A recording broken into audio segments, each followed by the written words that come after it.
स्वागत है आपका अपने YouTube चैनल डायमंड ज्ञान अड्डा में।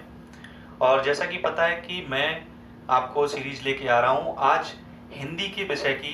दो सीरीजें आ चुकी थी, हिंदी का साहित्य आप हिंदी का इतिहास पढ़ चुके थे। इसके बाद वोकैब की सीरीज अलग चल रही है। अब उसी में एक अलग आज की सीरीज है जिसमें क्या है कि वर्णमाला एक बहुत इंपॉर्टेंट है टॉपिक। साथ ही साथ मैं आपको एक खुशखबरी दे दूं कि जल्द ही आपको राजस्व विभाग में जिसमें कि लेखपाल और उप निरीक्षक के पद आने वाले हैं, जो 8,249 का विज्ञापन आने वाला है। इसलिए साथ ही साथ यूपीएसआई जो कि चल ही रहा है, मैं बता चुका हूँ, यूपीएसआई में यूपी पुलिस भी और यूपीएसआई की, और जल्द ही टेट का नोटिफिकेशन भी दिसंबर या जनवरी तक आपको, नोटिफिकेशन तो जल्दी आ जाएगा, दिसंबर या जनवरी में पेपर को मेक करने को मिलेगा और उसके बाद आगे चल के सुपर टेट भी होगा। तो सब कुछ हिंदी में इतने से ही मिलेगा। और वर्णमाला बहुत इंपॉर्टेंट टॉपिक है, एक एक कॉन्सेप्ट को समझते हुए चलेंगे, घबराने की बिल्कुल बात नहीं है। मेरा पूरा साथ आपको अंत तक मैं देता रहूंगा। जो इंपॉर्टेंट चीजें, जो मेरा एक्सपीरियंस है, जिस तरीके से मैंने सफलता प्राप्त की है, वो सब कुछ आपके ऊपर न्यौछावर करने को मैं तैयार हूं। बस आप अपना सहयोग, मेरी वीडियो को लाइक, सब्सक्राइब और चैनल को करते रहें और नोटिफिकेशन को ऑन कर दें ताकि हर वीडियो आप तक सबसे पहले पहुंचे। देखिए, बात करते हैं वर्णमाला की। तो हिंदी में वर्णमाला, देखिए, किसी भी भाषा के लिए उसके उस भाषा को लिखने के लिए वर्ण की आवश्यकता पड़ती है।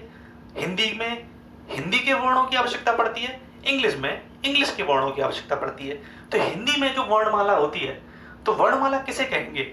तो ये कहीं लिखने को तो आएगा नहीं पेपर में कि वर्णमाला किसे कहते हैं। फिर भी आप जान लीजिए, वर्णों के व्यवस्थित ज्ञान को वर्णमाला कहते हैं। लेकिन सबसे पहले जब तक आप समझेंगे नहीं वर्ण क्या होता है, तो फिर वर्णमाला को समझना व्यर्थ है। तो सबसे पहले आप ये 5 जो मैंने लिखे हुए हैं पॉइंट, उनको समझिए। क्या पॉइंट लिखे हैं? वर्ण किसे कहते हैं, अक्षर किसे कहते हैं, ध्वनि किसे कहते हैं, मात्रा किसे कहते हैं और लिपि किसे कहते हैं, बहुत इंपॉर्टेंट है। सबसे पहले वर्ण किसे कहते हैं। देखो, वर्ण से पहले एक बात समझनी चाहिए कि ध्वनि किसे कहते हैं। आपके मुख से जब, देखो, भाषा क्या होता है, विचारों का आदान प्रदान। तो आप वो विचार बोल के ही तो प्रदर्शित करोगे। तो सबसे पहले बोला होगा, वो जो आपका जो बोलने का जो रूप है, उस बोलने के रूप को ही ध्वनि कहते हैं। तो उस ध्वनि को एक तरीके से आप अगर कहें, वर्णों का मौखिक रूप, वर्णों के मौखिक रूप को क्या कहते हैं? ध्वनि कहते हैं। वर्णों के मौखिक रूप को क्या कहते हैं? ध्वनि कहते हैं। और भाषा की सबसे छोटी उच्चरित इकाई, अर्थात उच्चरित का मतलब क्या हो गया? उच्चारण करने की सबसे छोटी, प्रारंभ में जो आप उच्चारण करेंगे, उच्चरित करेंगे, क्या कहलाएगी? ध्वनि कहलाएगी। जैसे मैं कुछ भी, ये जो सब कुछ बोल रहा हूं आपके साथ, जो वार्तालाप कर रहा हूं, ये जो अब तो मैं भाषा के रूप में कर रहा हूं, लेकिन जो मैं उच्चारण कर रहा हूं वो सब क्या कहलाती है? ध्वनि कहलाती है। और आपको एक बात पता है कि ध्वनि में उच्चारण किए गए जो हम करेंगे, वो किसी ना किसी भाषा का रूप होगा। अब मैं आपसे हिंदी में बात कर रहा हूं, जो इंग्लिश में बात करते हैं तो वो इंग्लिश में ध्वनि उच्चारित करते हैं। तो इसको क्या कहते हैं? ध्वनि कहते हैं। आपको बात, अब एक बात समझिए, तो वर्णों का मौखिक रूप तो ध्वनि हो गया, और भाषा की सबसे छोटी उच्चरित इकाई अगर आपसे पेपर में पूछा जाए तो आप इस पर टिक करेंगे, ध्वनि पर टिक करेंगे। ठीक, अगली बात करते हैं, ध्वनि के बाद वर्ण। अब भाषा की लिखित रूप को क्या कहते हैं? वर्ण कहते हैं। ये जो हम उच्चारण कर रहे थे, इसके लिखित रूप को क्या कहेंगे? वर्ण कहेंगे। या पेपर में क्वेश्चन आ चुका कि भाषा की सबसे छोटी लिखित इकाई क्या है? तो भाषा की सबसे छोटी लिखित इकाई वर्ण होती है। क्या होती है? वर्ण होती है। और फिर पूछा जाता है कि अक्षर क्या होता है? तो देखिए, अक्षर को अगर 2 शब्दों में बांटो, आ प्लस क्षर। आ माने नहीं और क्षर माने जिसका विनाश नहीं हो सकता। तो क्षर माने जिसका क्षरण ना हो सके, जिसको तोड़ ना सके, अर्थात जिसकी मूल उत्पत्ति ही हुई है। मतलब जिस तरीके से सृष्टि की उत्पत्ति हुई है, तो सृष्टि के साथ साथ ध्वनि की उत्पत्ति में जो वर्ण सबसे पहले प्रारंभ से रूप से बने, जिनका खंडन नहीं किया जाता, उन सबको क्या कहते हैं? अक्षर कहते हैं। क्या कहते हैं? अक्षर कहते हैं। तो ध्वनि माने हो गया वर्णों का मौखिक रूप, इस वर्णों के लिखित रूप या ध्वनि के लिखित रूप को वर्ण कहते हैं, या भाषा की सबसे छोटी लिखित इकाई वर्ण कहलाती है। और अक्षर क्या होता है जिसका विनाश ना किया जा सके। तो ये तीन बातें समझ में आ गई होंगी। अब बात करते हैं मात्रा की। मात्रा क्या होती है? स्वरों के उच्चारण में लगने वाले समय को मात्रा कहते हैं। जो हम स्वर उच्चारित करते हैं, अभी मैं बताऊंगा स्वर कौन कौन से हैं, व्यंजन कौन कौन से हैं, या जो वर्णों, कितने वर्णमाला में कितने वर्ण होते हैं। तो सबसे पहले आप ये जान लो कि स्वरों के उच्चारण में लगने वाले समय को क्या कहते हैं? मात्रा कहते हैं। क्लियर? अब यहीं पर मैं आपको एडिशनल बात बताऊंगा, उससे पहले ये जान लो लिपि किसे कहते हैं। तो वर्णों को आकृति प्रदान करने का व्यवस्थित रूप। जैसे आपने उच्चारण किया आ, तो आ तो क्या हो गया? ध्वनि। इस ध्वनि को जो रूप या उसको लिखा गया वो क्या हो गया? आ को जो आपने लिख दिया ये आ क्या है? वर्ण हो गया। उच्चारण किया तो ध्वनि थी। फिर इसके बाद इसकी जो लिपि है, आपको पता है कि हिंदी किस लिपि में लिखी गई है? हिंदी किस लिपि में लिखी गई है? देवनागरी लिपि में लिखी गई है। किस में लिखी गई है? देवनागरी लिपि में लिखी गई है। और किसी भी भाषा की, हर भाषा की लिपि होती है। अगर लिपि ना हो तो पता चले कि हम तो आ ऐसे बनाएंगे, किसी का मन किया वो कहे आ ऐसा नहीं होता, वो कहे आ ऐसा होता है, कोई कह सकता है आ ऐसा होता है। क्या करोगे? लड़ तो लोग नहीं। इसीलिए कि हर कोई अलग अलग ना अक्षरों का रूप लिखने लगे, भाषा का एक ही स्वरूप ना बिगड़े, इसके लिए हर भाषा की लिपि होती है। तो देवनागरी लिपि में जो लिखे गए हैं, जिसको हम ये जो मैंने सब कुछ लिखा है, ये सब किस में लिखा हुआ है? देवनागरी लिपि में लिखा हुआ है। देवनागरी लिपि में बताया कि इसको आ कहा जाता है, इसको बड़ा आ कहा जाता है, इसको ई कहा जा सकता है, इसे ई कहा जा सकता है, इसे ऊ कहा सकता है, इसे ऊ कह सकते हैं। तो ये सब किसके रूप है? देवनागरी लिपि के रूप है। तो लिपि होता है वर्णों को आकृति प्रदान करने का व्यवस्थित रूप। अब ये 5 चीजें आपको इनके बारे में पता चल गया होगा। अब एक बात मैंने यहां पे छोड़ी है, मात्रा। लेकिन ये बता दिया है कि स्वरों के उच्चारण में लगने वाले समय को क्या कहते हैं? मात्रा कहते हैं। अब आप ऊपर समझिए क्या बात है कि वर्णमाला में वर्णों की संख्या कितनी होती है? 52। कभी भी क्वेश्चन आए कि वर्ण कितने होते हैं? 52। इनको मैंने 3 भागों में बांटा है, केवल और केवल। एक स्वर में, व्यंजन में और अयोगभाव में। स्वर, व्यंजन और अयोगभाव। कभी भी आपसे पूछे कि कितने स्वर होते हैं तो कितने बताएंगे? 11 स्वर होते हैं। व्यंजन कितने होते हैं? 33 व्यंजन होते हैं। और अयोगभाव कितने होते हैं? 2 होते हैं। तो आप अगर अभी जोड़ोगे तो 11 और 33, 44 और 2, 46 ही हुए। तो फिर बचे हुए 6 कहां गए वो भी मैं बताऊंगा। लेकिन पहले आप जान लो स्वर किन्हें कहते हैं। तो बचपन से पढ़ के आ रहे हैं कि यार स्वर क्या होता है। स्वर वो होते हैं जिनको उच्चारण करने में किसी की मदद ना लेनी पड़े, जो स्वतंत्रता पूर्वक उच्चारित हों। यही रटी रटाई डेफिनेशन लिखी हुई है किताबों में भी और हम पढ़ते रहते हैं। व्यंजन किसे कहते हैं? व्यंजन वो होते हैं जो स्वर की मदद से बोले जाते हैं। और अयोगवा क्या होते हैं? अयोगवा ऐसे वर्ण होते हैं जो कि किसी के ऊपर सवार होते हैं। अयोगवा का मतलब वह माने किसी के ऊपर सवार हो जाना। बिना सवारी के इनका कोई अर्थ नहीं। आपने देखा हो केवल केवल बिंदी लगा दो, इसका कोई मतलब है नहीं। जबकि आ को तो चलो कह देंगे कि आ है, लेकिन इसका कोई मतलब नहीं जब तक ये बिंदी किसी के ऊपर सवार नहीं होगी। जैसे आपको अगर लिखा है रंग, रंग लिखना है, तो अब देखिए अब इस रंग का मतलब है, लेकिन ऐसे रंग कर दिया तो दूसरा शब्द बन जाएगा, रंग कर दिया तो दूसरा अर्थ हो गया। तो इसका मतलब क्या होता है कि ये किसी शब्द या किसी शब्द के ऊपर जब या किसी वर्ण के ऊपर लगती है तभी ये अर्थ प्रदर्शित करता है। तो अयोगवाद 2 होते हैं। पेपर में कई बार पूछा गया कि अयोगवाद की संख्या कितनी है? 2। और कौन कौन से होते हैं? एक अंग जिसे बिंदी कहते हैं, जिसको अनुस्वर भी बोला जाता है। तो ये भी आ जाता है पेपर में, निम्नलिखित में से कौन सा चिन्ह अनुस्वर को प्रदर्शित करता है? मान लो उसने ये एक बिंदी बना दी, उसने इस तरीके से बिंदी बना दी, एक ऑप्शन ये हो गया, एक ऑप्शन ये हो गया, तीसरा उसने इस तरीके से लगा दिया, चौथा उसने ये लगा दिया। और पूछा कि निम्नलिखित में से कौन सा चिन्ह अनुस्वर को प्रदर्शित करता है? तो आप किस पे टिक कर देंगे? ये चिन्ह अनुस्वर को प्रदर्शित करता है। ठीक, इतनी बात क्लियर हो गई आपको। अब विसर्ग किसे कहते हैं? तो विसर्ग तो आपने संस्कृत में पढ़ा ही है, जो पीछे 2 बिंदी ऐसे ऐसे लगी होती है उनको क्या कहते हैं? विसर्ग कहते हैं। तो अब मैं आज की क्लास में केवल और केवल पूरा स्वर बताने की कोशिश करूंगा कि 11 स्वर जो होते हैं उनको किस किस आधार पर किस तरीके से विभाजित किया गया है। ठीक है, तो आपको अभी बता रहा हूं। तो देखिए स्वरों के विभाजन में सबसे पहला जो स्वर के विभाजन का आधार है वो मैंने बताया है कि उत्पत्ति के आधार पर स्वर का विभाजन। उत्पत्ति का मतलब कि जो सीधी सी बात है कि प्रारंभ में जो स्वर किस प्रकार से विभाजित किए गए वो ये। तो उत्पत्ति के आधार पर स्वरों का 3 प्रकार से विभाजन हुआ। कितने प्रकार से? 3 प्रकार से विभाजन हुआ है। मूल स्वर, लघु स्वर और ह्रस्व स्वर। दूसरा गुरु और दीर्घ।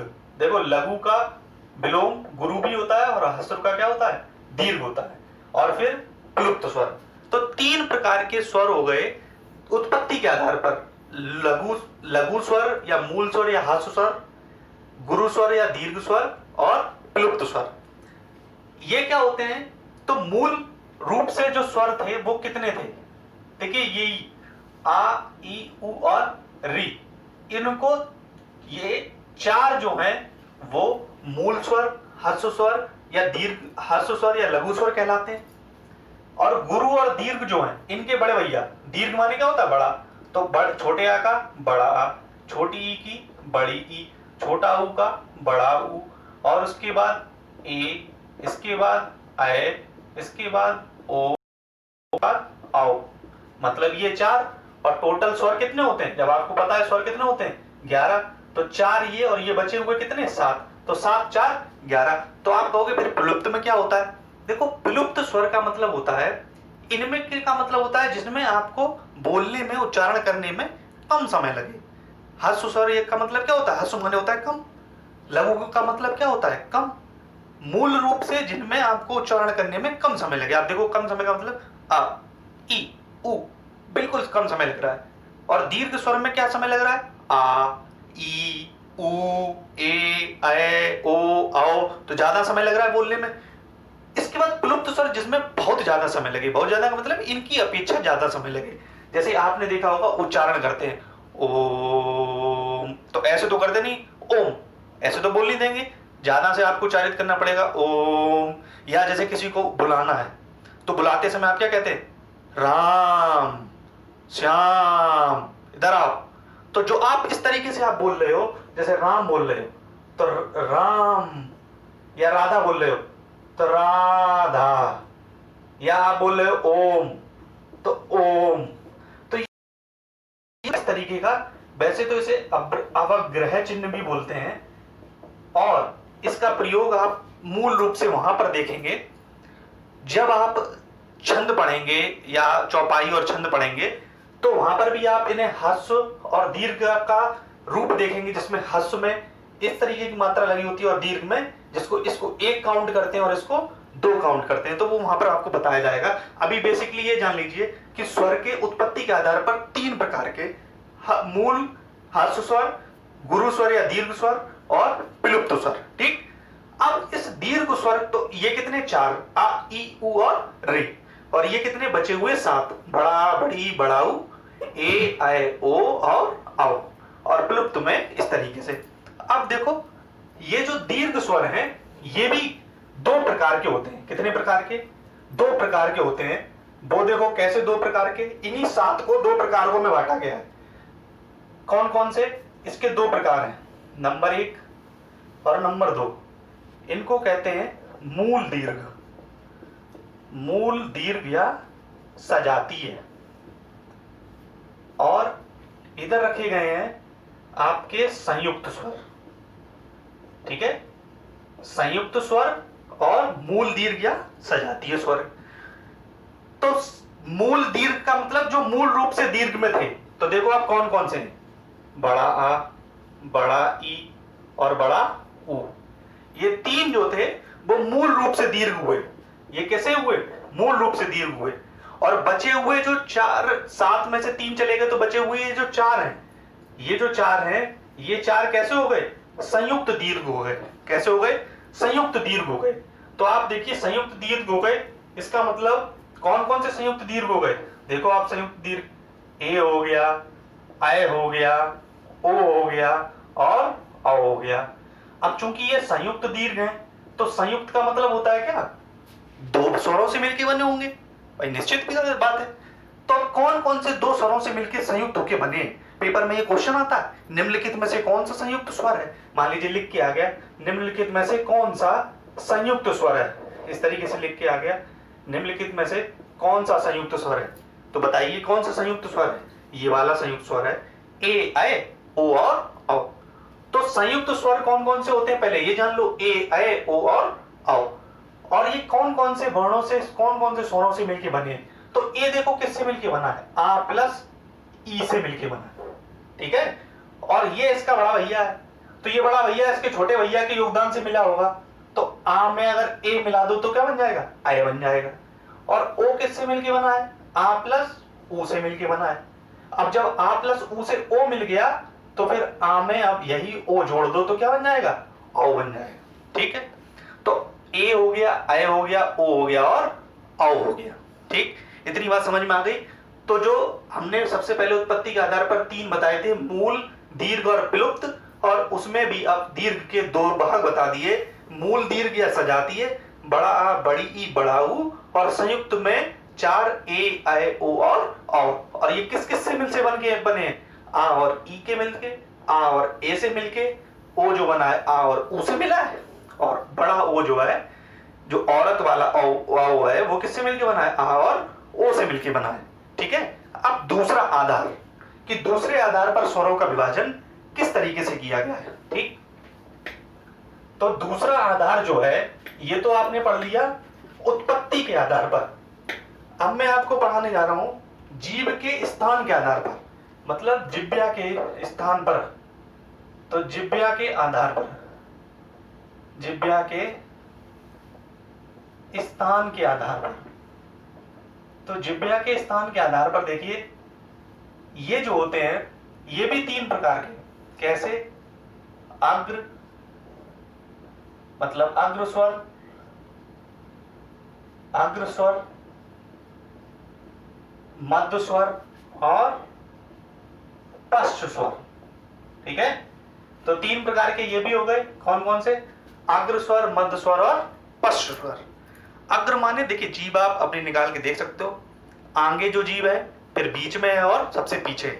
वैसे आपने फिजिक्स में क्या नाम है, विज्ञान में पढ़ रखा है कि जीव क्या करती है, जीव तो स्वाद का केंद्र होती है, ऐसी ज्ञानेंद्रिय जो हमें स्वाद का अनुभव कराती है। और पेपर में यह भी पूछा जाता है ऐसा कौन सा स्थान है जिससे हमें मीठे का अनुभव होता है, किससे खट्टे का अनुभव होता है, किससे नमकीन का अनुभव होता है, किससे हमें मीठे का अनुभव होता है। तो यहां पर हमें यह अनुभव नहीं करना, हमें तो यह अनुभव करना है कि कौन सा वर्ण किस स्थान से उच्चारित होता है। तो जीव को 3 भागों में बांटा गया, एक मध्य में, अग्र में और पश्च में। सबसे पहले आप जीव का अग्र भाग, फिर मध्य भाग और फिर पश्च भाग। तो देखिए सबसे पहले मैं बात करूं, चूंकि मध्य में केवल एक आता है, आ। आप इसे ऐसे भी याद कर सकते हो, जैसे ये 3 उंगलियां अपनी कर ली आपने, इस तरीके से 3 फिंगर कर लो। बीच में क्या मान लिया, ये मध्य हो गया, इस वाली को क्या मानोगे, अग्र, और इस वाली को क्या मानोगे, पश्च, नीचे वाली को पश्च। तो अब यहां पर क्या आपने लिख लिया, मैंने आ लिख दिया, आ लिख दिया, इसकी काम खत्म। अब ये 2 रह गई, आगे वाली और पीछे वाली। तो आ हो गया छोटा वाला, आ के बाद अब देखो पश्च में जाओ, तो आ के बाद क्या हो गया, बड़ा, तो आ, ठीक। इसके बाद इधर देखिए, अब आ के बाद बड़ा आ हो गया, इसके बाद ई, तो अग्र में क्या हो गया, ई। इसके बाद अब इसके में तो कुछ करना ही नहीं है, इसके बाद क्या आ गया, ऊ, इसके बाद ए ऐ, और इसके बाद ओ आओ, ठीक है। तो देखो क्या किया था, ये 3 उंगली करी, आ खत्म, फिर पीछे नीचे आए, ई, ऊ, ए ऐ, ओ औ, काम खत्म। तो कौन कौन से, अब पेपर में पूछा जाएगा कि मध्य स्वर निम्नलिखित में से कौन सा है, आ है, ई है, ऊ है, ए है। तो बताइए मध्य स्वर कौन सा है, आ है। या पूछा जाए निम्नलिखित में से, पेपर में पूछ लिया जाए कि निम्नलिखित में से अग्र स्वर कौन सा है, तो अब अग्र स्वर आपको पता है क्या है, ई है, क्या है, ई है। पेपर में पूछ लिया जाए कि निम्नलिखित में से पश्च स्वर कौन सा है, तो आप बताएं, पाएंगे क्या कौन सा है पश्च स्वर, बताइए भाई। पश्च स्वर आपको बताना है तो आप ऐसे करो, 3 उंगली कह दिया, ये आ, फिर इसके बाद नीचे आ के बाद बड़ा आ, ई, ऊ, ए ऐ, ओ औ। तो यहां पर क्या आ गया आपका, ये क्या हो गया आपका, अग्र स्वर हो गया, ठीक है। तो जिह्वा के स्थान के आधार पर 3 प्रकार के अग्र स्वर, मध्य स्वर और पस्वर। अब देखिए मुख खुलने के स्थान के आधार पर, भाई हमारा मुंह जब तक खुलेगा नहीं और किस किस तरीके से वर्णों के उच्चारण में खुलता है, अर्थात स्वर के उच्चारण में खुलता है, तो उसके आधार पर 4 प्रकार के स्वर की लिखी विभाजन किया गया है। मतलब मुख खुलने के आधार पर, मुख खुलने मतलब मुखाकृति, ये भी आ जाता है निम्नलिखित में से कौन सा वर्ण मुखाकृति के आधार पर किस प्रकार का है। तो मुख खुलने के आधार पर देखिए 4 प्रकार के होते हैं, अघोष, सघोष,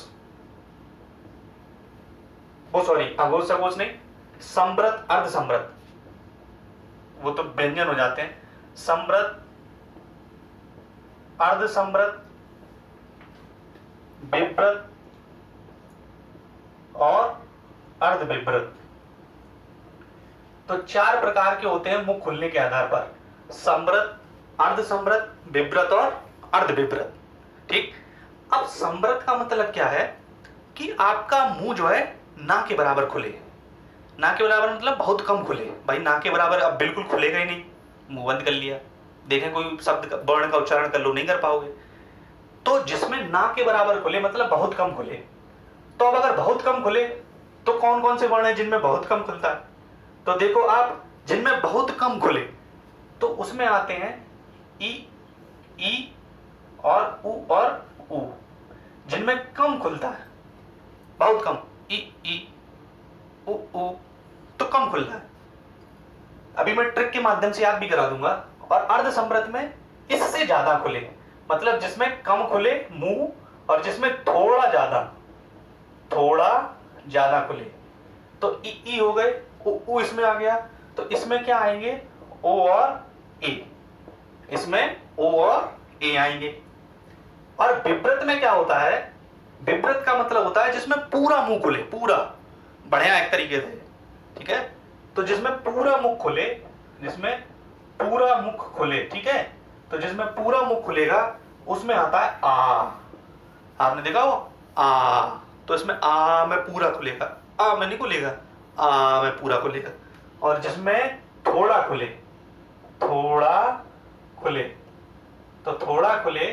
तो उसका में जो अब बचे हुए देखो 1 2 3 4 5 6 7 तो यही हो गए। अब जो बचे हो, आ बचा है, और देखो क्या बचा है, आ के बाद आए बचा है, इसके बाद आओ बचा है। और देखो एक और यहां पर इसको मैं बता दूं थोड़ा सा, ये लिखा हुआ है ओ। क्या लिखा हुआ है, ओ। देखो जब मैंने स्वर बनाए थे आपको, तो स्वरों की संख्या वैसे कितनी होती है, 11। वो 11 स्वर कौन कौन से हैं, आ ई उ इसके बाद री, इसके बाद ए आए ओ और औ। यही तो थे भाई, यही तो है। लेकिन एक स्वर और माना नहीं आता। जब भी पूछे जाए स्वरों की संख्या तो हमेशा 11 बताएंगे, लेकिन इसको भी स्वर माना जाता है। लेकिन ये कैसा स्वर है, इसको कहते हैं आगत स्वर। क्या कहते हैं, आगत स्वर। आगत स्वर और आगत व्यंजन भी होते हैं, लेकिन अभी चूंकि हम स्वर की बात कर रहे हैं तो आगत स्वर, इसको क्या कहते हैं, आगत स्वर। देखिए आगत स्वर का मतलब ये है, ये किसी अन्य भाषा से आया है जिसको हिंदी ने अपना लिया। जैसे आपने देखा हो, लिखा जाता है डॉक्टर, तो इस तरीके से डॉक्टर लिखते हैं। वैसे तो आपने देखा है कि इस तरीके से एक होता है चंद्र बिंदी, एक इस तरीके से बिंदी लगी होती है। जैसे आपको कांच लिखना है तो तब इस तरीके से लिखेंगे कांच, लेकिन डॉक्टर लिखना है तो आपने क्या बनाते हैं, ये इसमें जो ये लगा हुआ है इसको आगत स्वर बोलते हैं। क्या बोलते हैं, आगत स्वर। कापी लिखना है तो कैसे लिखा जाएगा, कापी लिख दिया। तो ये मान लो पेपर में यही क्वेश्चन आ गया, और बहुत अच्छा क्वेश्चन, कि डॉक्टर में कौन सा स्वर है, या इस तरीके से प्रदर्शित कर दिया कि ये चिन्ह किस स्वर का है या किसकी मात्रा है। तो किसकी मात्रा है, ये आगत स्वर की मात्रा है। ठीक है, किसकी मात्रा है, आगत स्वर की मात्रा है। तो ऊपर बात हम कर रहे थे संवृत, अर्ध संवृत, विव्रत, अर्ध विव्रत की। ठीक है, तो कौन कौन से संवृत हैं, कौन कौन से विव्रत हैं, देख लो आप। अब इसको याद कैसे करोगे, इसमें कम मुंह खुलता है, तो कम मुंह खुलेगा तो देखो ऐसा है, सामान्य मान लो, इसको क्या मान लिया, सुई। क्या मान लिया, सुई। तो देखो छोटा ऊ की मात्रा है और सामान्य संवृत, और छोटे ऊ की मात्रा मतलब ऊ और इसी में है, ऊ और ऊ संवृत में ही है, और बड़ी ई का मतलब हो गया ई और ई। तो सुई में कौन कौन से हैं? उ और ई और इसका अर्ध समृद्ध में इससे थोड़ा ज्यादा खुलता है।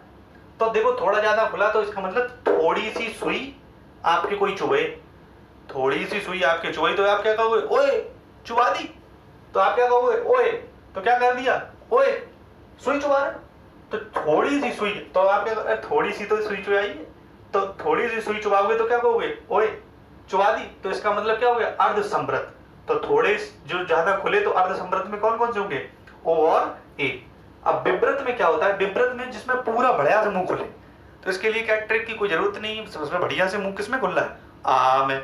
और अर्ध विव्रत में क्या हो गए? बचे हुए जो ये चार ए आई ओ, वैसे यही तीन ही बचे मुख्य रूप से, क्योंकि टोटल 11 होते हैं। और ये चूंकि आया हुआ है तो इसको क्या कहते हैं?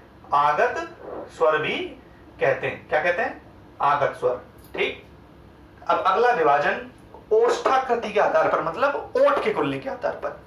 तो ये आपको याद हो गया होगा। सुई में आप कितने देख लिया है? समृद्ध में उ ई, और थोड़ी सी सुई अगर चुबाओगे तो आप क्या बोलोगे? ओए सुई चुबाते हो। तो ओ और ए। और विव्रत में बड़ा ए आई और आगत वाला आ। ठीक। अब अगला जो है वो स्वरों का विभाजन में है ओष्ठाकृति के आधार पर। ओष्ठाकृति का मतलब ओठ के खुलने के आधार पर।